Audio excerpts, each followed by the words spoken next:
Bismillahirrahmanirrahim. Assalamualaikum warahmatullahi wabarakatuh. Alhamdulillah, alhamdulillah, wassalatu wassalamu ala rasulillah, amma ba'd. Alhamdulillah, bagaimana kabarnya sahabat magnet rezeki semua? Semoga selalu dalam limpahan keberkahan Allah Subhanahu wa taala. Oke, dalam kesempatan kali ini saya ingin menyampaikan materi tentang merawat terumbu karang, ya.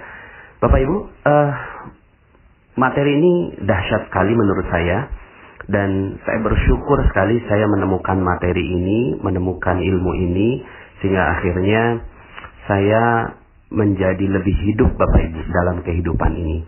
Dan saya merasa bahwa hidup saya menjadi jauh-jauh lebih nikmat dan memiliki agenda yang lebih terarah Bapak Ibu, ya.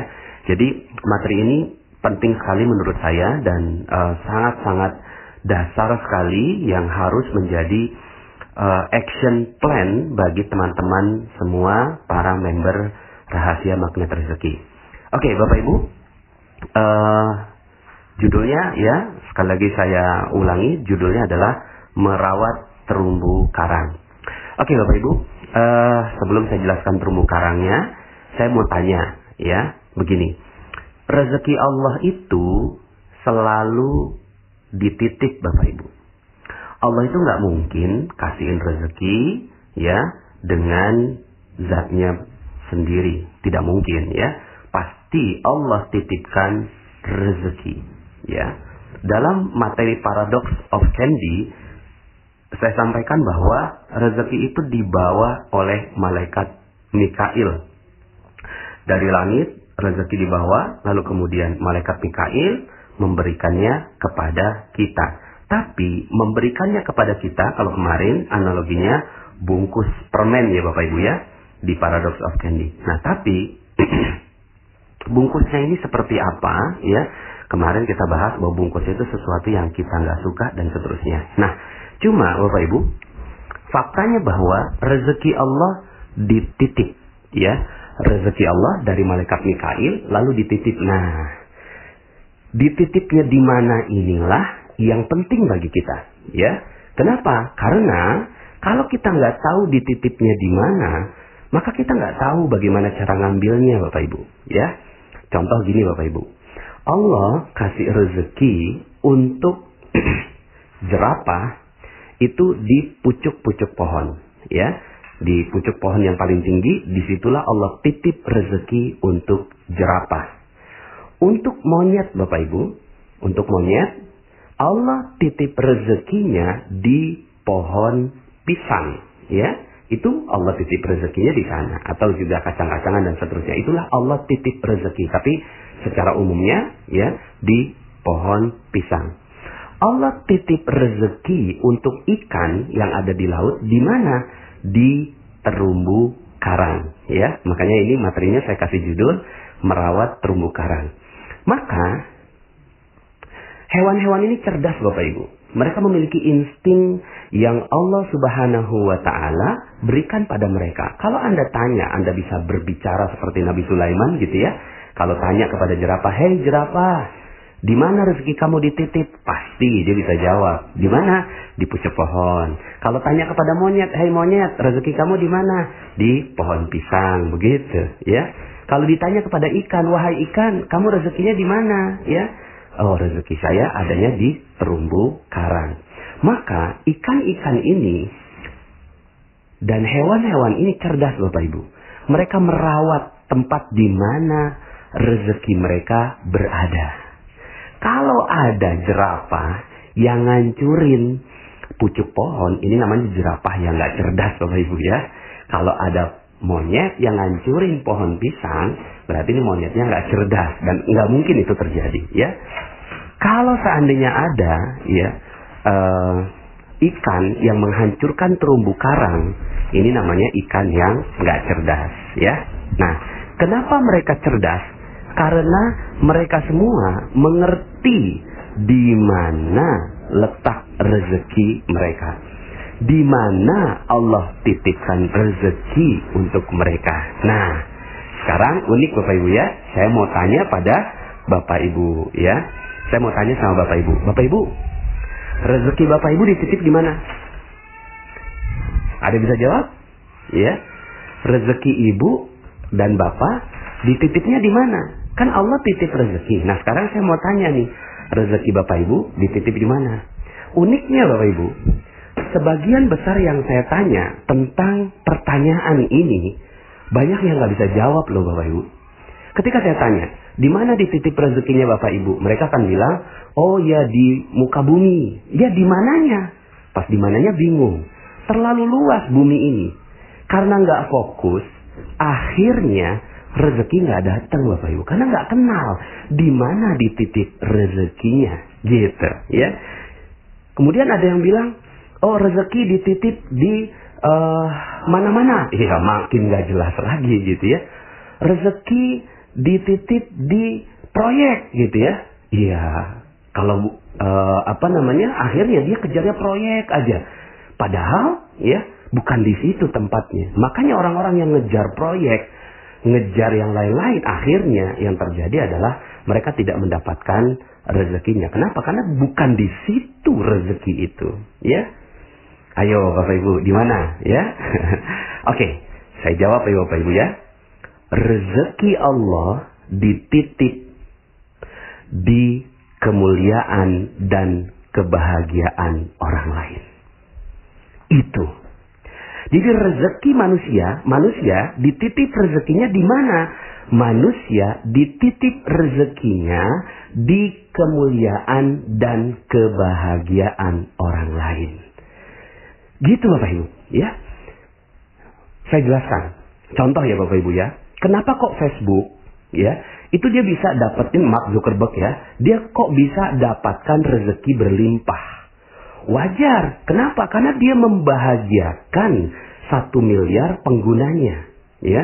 Walaupun dia tidak memuliakan, yang dia lakukan hanya membahagiakan. Padahal rezeki itu pada kemuliaan dan kebahagiaan orang lain. Ya. Kemudian Google juga membahagiakan orang lain, memberikan data. Bill Gates, dia membahagiakan orang lain dengan produk Microsoft-nya dan seterusnya. Maka wajar mereka mendapatkan rezeki-rezeki yang berlimpah dari Allah Subhanahu wa taala, ya. Maka udah, yang perlu kita lakukan adalah bagaimana kita membahagiakan orang lain, gitu. Pertanyaan saya, berapa banyak orang yang Anda bahagiakan? Berapa banyak orang yang Anda bahagiakan? Ya, di situ letaknya rezeki. Jelas, kalau seandainya kita bahagiakan orang, orang pasti akan ingat kita. Ya, misalnya nih Bapak Ibu, ya, kita punya produk. Kita punya produk datang ke orang lain, lalu kemudian kita perkenalkan produk itu. Tapi ya, kitanya ini, hatinya kita ingin mengambil uang orang itu. Lalu kemudian tak ada sedikit pun perasaan bagi kita untuk membahagiakan dia. Kira-kira apa yang terjadi? Dia nggak mau beli Bapak Ibu. Mungkin produknya luar biasa, mungkin produknya hebat, mungkin produknya solutif. Tapi yang nawarin itu loh, jutek banget, judes banget. Kok saya merasa rendah di depannya dia. Enak aja gue keluarin duit buat dia. Begitu Bapak Ibu. Maka yang dibeli oleh orang itu bukan produk. Sekali lagi, yang dibeli oleh orang lain bukan produk. Tapi orang akan membeli sesuatu dari kita ketika Anda membahagiakan orang lain. Ketika dia udah merasa bahagia, kok enak banget ya. Saya kok enak ya ngelihat wajahnya dia, senyumnya dia. Kok dia tulus gitu ya untuk memberikan kebahagiaan buat saya. Maka produk nomor 2 Bapak Ibu. Yang pertama adalah kebahagiaan dia. Dan akhirnya yang terjadi adalah ya, jangankan produknya Bapak Ibu, mungkin setelah itu ditambah. Mungkin Bapak Ibu pernah ya, kalau yang laki-laki ya, kalau saya karena laki-laki nyukur gitu ya, terus kemudian kok rasanya enak banget si tukang cukurnya ini nyukur gitu ya, kayaknya saya kasih lebih tuh ya, saya udah nggak peduli lagi dengan harganya, saya kasih lebih. Mungkin Anda pernah naik taksi, terus kemudian ada taksi yang supirnya tuh baik, ramah gitu ya. Terus kita tuh rasanya bahagia berada di dalam mobilnya. Maka yang terjadi adalah lebihnya kita kasih Bapak Ibu. Tapi saya pernah pengalaman ketika saya naik taksi, terus kemudian supirnya kok jutek banget gitu ya. Kok kayaknya, waduh saya nggak nyaman sekali sampai akhirnya, maaf Pak, saya harus turun gitu kan. Saya harus turun sekarang begitu ya. Saking saya nggak nyamannya berada di mobilnya dia karena pelayanan dia yang kurang ramah. Maka Bapak Ibu, fokus saja ya. Yang perlu Anda lakukan, rezeki Allah dititip di kemuliaan dan kebahagiaan orang lain ya. Saya sengaja ya urutkan kemuliaan ini di depan. Kenapa? Karena sebenarnya yang paling penting itu adalah kemuliaan orang, bukan kebahagiaan orang. Tapi kemuliaan itu tidak bisa didapatkan kalau orang lain tidak bahagia. Maka ya sudah, gitu ya. Ini udah jadi kayak soulmate gitu ya. Kebahagiaan dan kemuliaan. Yang sayangnya ya, beberapa di antara para orang kaya yang dilakukan membahagiakan tapi kurang memuliakan, gitu ya. Nah, kalau ini digabungkan, memuliakan dan membahagiakan orang, wih, Masya Allah Bapak Ibu, rezeki Anda akan mengalir dengan deras pada Anda. Maka ada loh manusia gitu ya yang menghancurkan terumbu karangnya Bapak Ibu. Ikan menghancurkan terumbu karangnya ikan yang tidak cerdas Bapak Ibu. Tapi ada manusia yang menghancurkan kebahagiaan orang lain. Itu unik kan? Ya. Jadi ketika ditanya, rezeki kamu di mana? Nggak tahu. Tapi orang lain benci semua sama dia. Gitu ya. Istrinya dihancurkan perasaannya. Suaminya nggak dituruti dan nggak dihargai. Orang tuanya gitu kan. Sampai nyesal melahirkan dia. Sampai bilang, aduh ya Allah, saya nyesal sekali keluar air susu buat anak saya. Sekarang dia jadi anak durhaka. Hei, ayo lihat. Ya. Bagaimana mungkin Anda bisa bahagiakan customer Anda? Bagaimana mungkin Anda bisa bahagiakan orang lain? Bagaimana mungkin Anda bisa bahagiakan siapapun di muka bumi ini? Kalau istri Anda, suami Anda, anak Anda, orang tua Anda tidak bahagia dengan kehadiran Anda.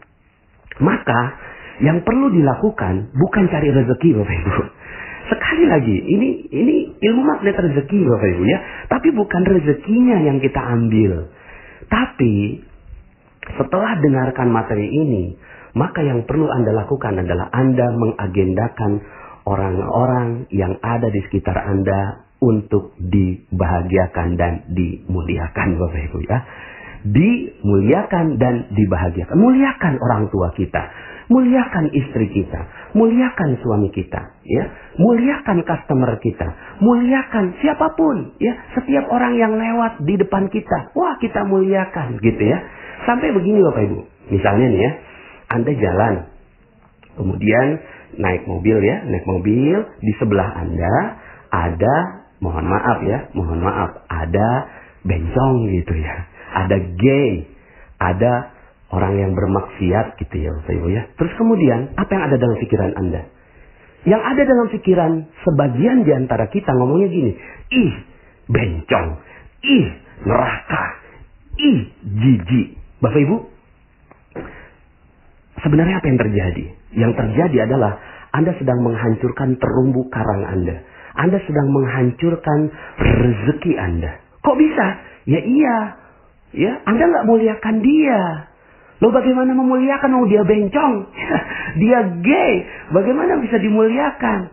Bapak Ibu, udahlah nggak mampir, nggak negor, nggak ngorder gitu ya. Nggak nyalamin, malah nyumpahin di pikiran. Neraka, jijik, dan seterusnya. Gitu ya. Maka yang harus dilakukan gimana? Ya kalau seandainya Anda nggak datangi dia, doakan dia. Gimana cara mendoakannya? Langsung naik gitu ya. Atau nggak usah pakai tangan, juga pakai pikiran juga udah jadi doa. Ya Allah, muliakan dia. Ya, berikan jalan taubat buat dia. Berikan rezeki buat dia sehingga dia tidak lagi melanjutkan pekerjaannya. Ya Allah, hanya itu yang bisa saya lakukan. Tolong ya Allah, bantu dia. Udah, selesai. Anda aman Bapak Ibu, ngelihat bencong di pinggir jalan, ngelihat gay di pinggir jalan, Anda selamat pikiran Anda. Selama ini Bapak Ibu, Anda ngelihat orang yang Anda nggak suka, lalu kemudian dalam pikiran Anda menjudge, Anda menghakimi, Anda merusak terumbu karang Anda. Anda merusak rezeki Anda. Itu yang terjadi.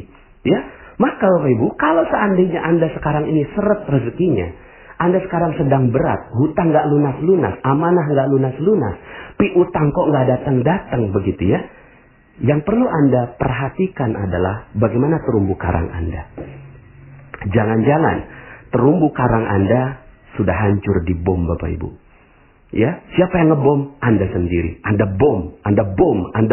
Itu terumbu karang seperti nelayan yang mengebom lautan begitu ya.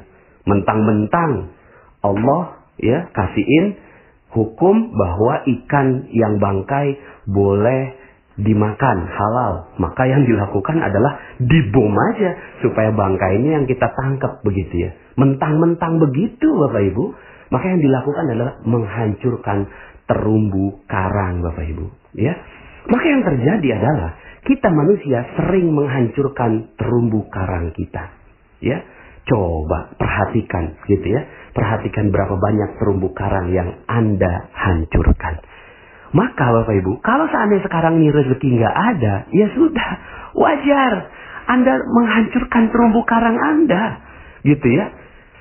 Ada orang Anda benci banget gitu ya, misalnya Anda tahu nih sebuah ilmu sedikit Anda tahu gitu kan, ya bahwa oh ya nih kalau pakai hadis ini gitu kan, ini hadisnya nggak ada di Nabi, terus kemudian yang lainnya dibilang oh itu bid'ah, itu neraka dan seterusnya.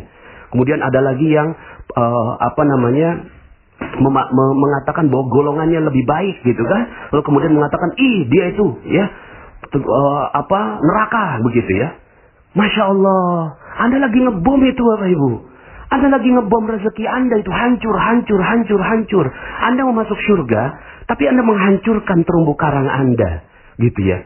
Anda menghancurkan ya.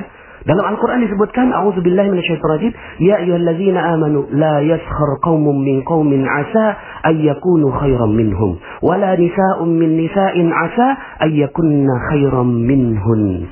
Hai orang-orang yang beriman, janganlah seorang lelaki itu menganggap dirinya lebih baik daripada orang lain. Nah, lebih baik daripada orang lain saja, menjudge orang lain saja, itu nggak boleh Bapak Ibu. Apalagi menjudge gitu ya, di dalam pikiran kita tuh orang nggak bagus Bapak Ibu ya. Begitu juga wanita, walanisa, dan juga perempuan gitu ya. Nah, Bapak Ibu, bagi perempuan-perempuan yang suka gosip, sebenarnya yang suka gosip bukan cuma perempuan ya, laki-laki gitu ya. Laki-laki tuh suka gosip juga. Gosip politik, gosip ngomongin pemimpin, gosip ngomongin bisnis, ya proyek, saling sikat-sikut, itu gosipnya lelaki. Gosipnya perempuan apa? Gosipnya perempuan ngomongin orang, ngomongin tetangga, di di tukang sayur dia ngomongin keburukannya orang lain beli kulkas 2 pintu diomongin, orang lain beli mobil baru diomongin gitu kan, orang lain pakai jilbab miring diomongin, orang lain pakai gendut lalu kemudian pakai baju kayak lepet diomongin gitu ya. Apa yang sedang Anda lakukan? Yang sedang Anda lakukan adalah mengebom rezeki Anda. Hancur rezeki Anda di situ. Jadi kalau seandainya Anda sekarang ini berintrospeksi, ya Allah, kenapa ya rezeki saya seret? Ya Allah, kenapa ya rezeki saya kok segini-gini aja? Hei, coba lihat, udah berapa banyak orang yang Anda hancurkan? Sudah berapa banyak rezeki yang Anda hancurkan? Bagaimana mungkin Anda berpikir seperti Mark Zuckerberg yang berpikir bagaimana orang lain bisa bermanfaat gitu? Bagaimana Anda bisa berpikir seperti Google yang dia berpikir apalagi yang harus saya berikan buat dunia supaya mereka itu bisa mendapatkan data yang lebih baik begitu. Ya, Bapak Ibu, contoh, Anda ngelihat koruptor di televisi. Nih, coba Anda ngelihat koruptor di televisi ya. Pas ada koruptor ditangkap di televisi, terus kemudian Anda katakan begini, ih mampus, ih mati aja, biar dicincang-cincang, dasar, ya rasain lo, dan seterusnya. Bapak Ibu, ya dahsyat itu Bapak Ibu. Apa yang sedang Anda lakukan? Yang sedang Anda lakukan adalah menghancurkan terumbu karang Anda, menghancurkan rezeki Anda sendiri. Yang Anda lakukan itu adalah menjudge orang yang ada di di televisi. Koruptor yang ada di televisi. Lah kan tapi itu kan koruptor Pak Nas. Itu kan dia berbuat jahat. Mau dia berbuat jahat kayak apapun, coba muliakan dia, muliakan, bahagiakan dia. Gimana caranya? Muliakan dan bahagiakan koruptor gitu ya. Koruptor mah harusnya dihancurkan, bukan dimuliakan. Enggak, Bapak Ibu. Koruptor juga harus dimuliakan. Gimana dimuliakannya? Gini Bapak Ibu. Coba Anda ngomongnya gini. Wow, keren. Kok keren Pak Nas?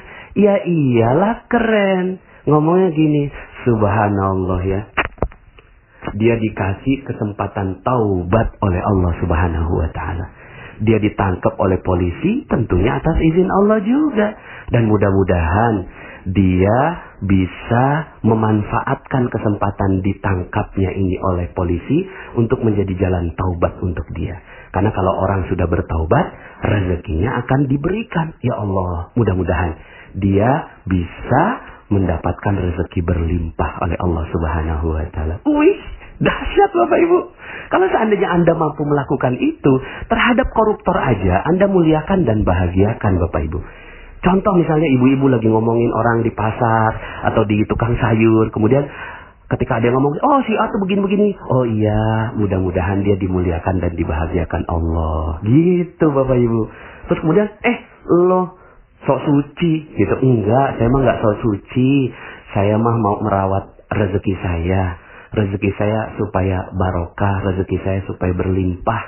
Saya selama ini sadar rezeki saya enggak banyak, maka mungkin karena saya sering gosipin orang gitu Bapak Ibu.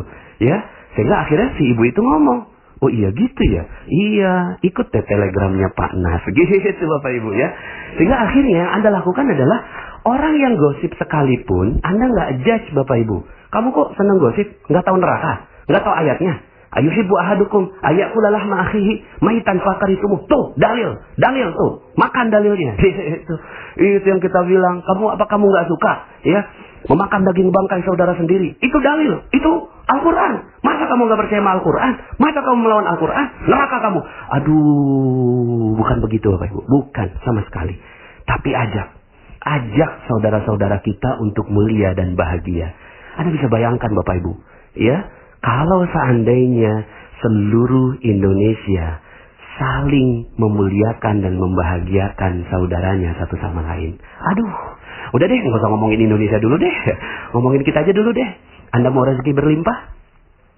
Anda mau rezeki yang banyak? Ya, yuk sama-sama kita muliakan dan bahagiakan orang lain. Kita rawat terumbu karang kita.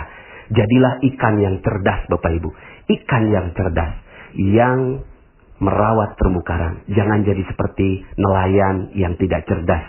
Yang udah tahu rezekinya di laut malah dihancurkan. Ini udah Masya Allah gitu ya. Jadi Bapak Ibu, di mana Allah titip rezeki? Di mana Allah titipkan rezeki untuk manusia? Di kemuliaan dan kebahagiaan orang lain. Mulai dari sekarang, lihat orang sekitar Anda. Lihat orang-orang di sekitar Anda. Mungkin sekarang ini Anda sedang mendengarkan dengan suami Anda. Tatap matanya, tatap wajahnya. Katakan, aku mencintaimu karena Allah. Begitu Bapak Ibu. Mungkin Anda di sekitar Anda ada suami Anda ucapkan. Mungkin di sekitar Anda sekarang ada anak Anda, ada anak-anak Anda. Langsung datangi mereka. Ya Allah, ya mudah-mudahan engkau mulia dan bahagia. Peluk dia, sayangi dia. Apapun kesalahannya. Mungkin Anda lupa, ya. Baru aja lebaran begitu ya. Baru maaf-maafan, tahu-tahu tiba-tiba sudah memberikan kesakitan buat ibu Anda. Coba datangi ibu Anda. Karena di situ adalah terumbu karang yang paling besar Bapak Ibu. Terumbu karang yang paling mulia. Terumbu karang rezeki yang paling dahsyat. Itu ada di ibu dan ayah Anda. Begitu Bapak Ibu. Lalu setelah itu Anda terbiasa. Melihat orang Anda muliakan. Melihat orang Anda muliakan. Dengar testimoni yang ada di Telegram ini Anda bacakan. Anda muliakan, bahagia. Bukan begini. Ya, Pak Nas, kok itu yang testimoni-testimoni kok lebay-lebay banget gitu ya. Kok isinya nih cuma testimoni-testimoni aja. Jangan. Doakan ya Allah. Ya, Muliakan dan bahagiakan semua orang-orang yang ada di channel Telegram ini. Itu Bapak Ibu. Nah kalau udah itu yang terjadi Bapak Ibu akhirnya wajahnya juga jadi jauh lebih mudah tersenyum. Gitu. Jadi jauh lebih mudah tersenyum. Ada aura, energi yang keluar dari diri Anda. Sehingga akhirnya ketika Anda jalan ke toko Anda, buka toko Anda dengan senyum, ada konsumen datang. Lalu kemudian, ya Allah, bagaimana saya memuliakan dan bahagiakan dia. Begitu Bapak Ibu. Udahlah, nggak usah. Rezeki mah itu nomor 2. Muliakan dan bahagiakan. Sehingga akhirnya yang terjadi Bapak Ibu, dia tuh akan bilang setelah pulang gitu ya. Ya Allah, itu toko enak banget ya. Nggak tahu ya ada aura apa ya. Kok saya pengen banget gitu ya. Seandainya ada yang tawarin yang jauh lebih murah, saya nggak mau. Saya maunya beli di dia aja. Karena ya di tempatnya itu barangnya jauh lebih berkualitas dan saya dapat senyuman lagi. Begitu Bapak Ibu. Jadi Bapak Ibu, ya muliakan semua orang. Semua orang gitu ya. Semua orang.